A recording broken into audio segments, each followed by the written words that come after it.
So for my informative speech, I am going to be talking about the reason why athletes should be getting paid NIL because it is a huge controversy that many people talk about, so I'm here to say why they should be. So should athletes be who are already providing schools with millions of dollars from funding from games, advertising, all this other stuff that they provide the school with, should they be able to make some income from what they are already providing the school with, or should they only be able to get their scholarship money, and is that enough? That is what a lot of people argue. And as a student athlete here, I understand all the commitments athletes have to make. There's so much we have to do, so much we have to give up. Our lives from a very young age, we've just given up so much to be in the position we're in today. And sure, we are able to get scholarships and get some schooling paid for, and that is amazing, but we don't have enough time to get a job on top of this. We don't have enough time to do all this extra stuff that normal students who aren't student athletes have.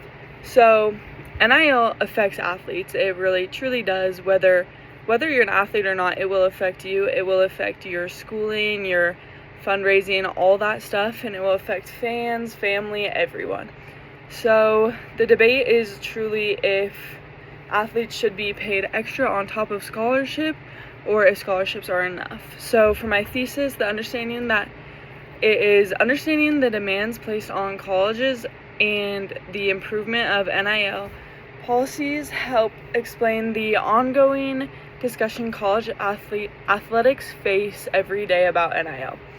So we are going to talk about what NIL is, why it started, and its effects today. So first, NIL is basically name, image, and likeness. That's what it stands for. Those three things are very important for student athletes. Those are what get you out there, what get you NIL or don't get you NIL. It depends on how well your name is out there. If you're a known student athlete, that'll just change if you get money or not. Your image, how you present yourself in public, how your fans see you, that'll affect if you are being able to get sponsorships, all that stuff, and your likeness. If you're someone who is very liked, you will be getting more NIL from other student athletes who aren't liked in the community. So NIL is something truly very personable. It can all depend on you individually, so that is another big thing, is it makes student athletes be who they truly are.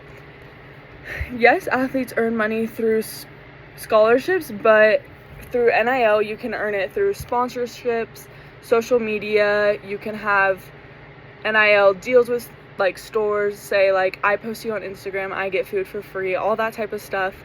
And those truly help student athletes so much, more than you guys would realize.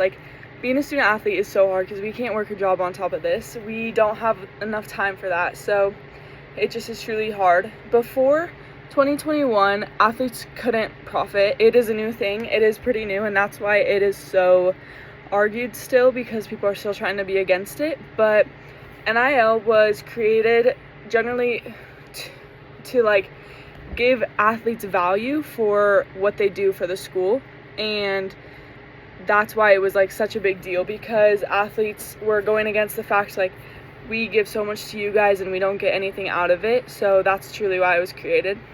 So next we're going to talk about why NIL is needed. So athletes spend hours practicing. We're in the gym morning to night, all day long.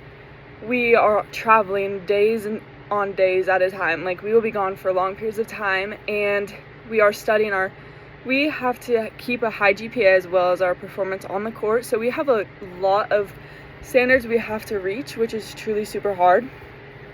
We have little time for jobs, as I've already mentioned, which makes it even harder to get funding from just what we have already. So 67% support paying athletes, and from that 74% support NIL opportunities, which is super important for us. It is truly amazing having these opportunities, which I think is just something that should always continue, because it is hard. We don't have enough time for anything else but our sport and school, which can be a lot.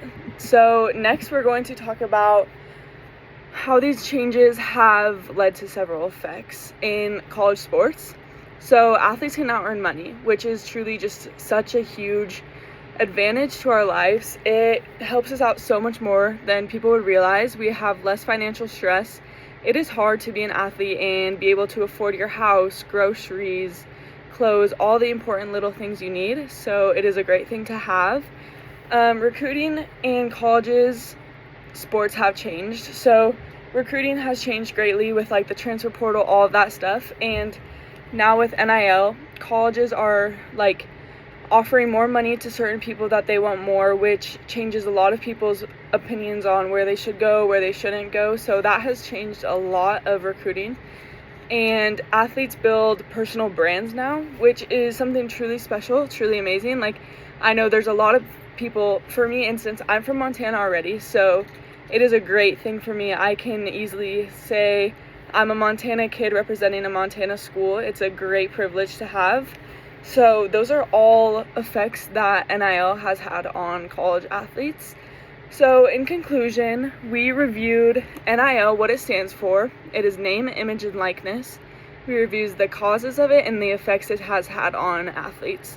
So understanding the demands placed on college athletes and the improvement of NIL policies helps explain the ongoing discussion of college athletics face every day with the NIL rules. So NIL has permanently changed college sports and it will always continue shaping in the future. So just, yeah.